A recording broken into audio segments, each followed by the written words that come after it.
ఆకాశం ఏనాటిదో దగ్గర మొదలు పెడితే మిన్నేటి సూర్యుడు కానీ, అందాలలో కానీ, అంజలి అంజలి కానీ, బోటనీ పాఠం కానీ, ఆయన పాట ఇస్తే అది అద్భుతమే. అది 10 ఏళ్ళు కాదు, 100 ఏళ్ళు కాదు, 1000 ఏళ్ళు కాదు.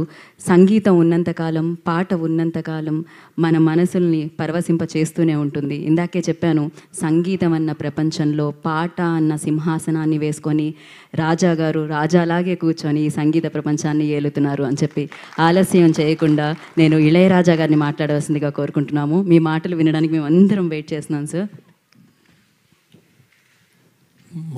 మాట్లాడాలా?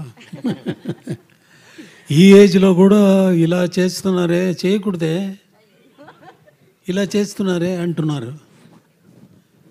ఈ ఏజ్లో చేయకూడదే, ఎలా చేస్తున్నారు అని అడిగితే పర్వాలేదు. చేస్తున్నారే, ఈ రోజులో కూడా చేస్తున్నారు అంటే చేయకూడదా?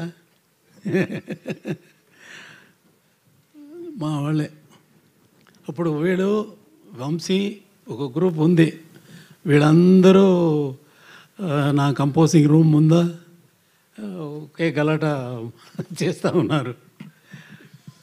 అది ఇక్కడ మాట్లాడడానికి నేను రాలా, మాట్లాడడానికి ఏమీ లేదు. నేను చేసిన పని ఈ పిక్చర్లో ఉంది. మీరు విన్నారు, వినకపోతున్నారు, వింటూ ఉంటారు, అది నమ్మకం ఉంది. కీరవాణి గారు నాకు రాసినప్పుడు ఈ పల్లివి వినిపించినప్పుడు అనుకున్నాను, వీడు లోపల ఉన్న బంధం, ఆత్మబంధం గురించి కదా రాసి ఉన్నారు. ఇది పాట లేదు, సిచ్యువేషన్ కోసం రాయలేదు. ఆయన ఆయన real feeling towards me is అంత అభిమానుడు.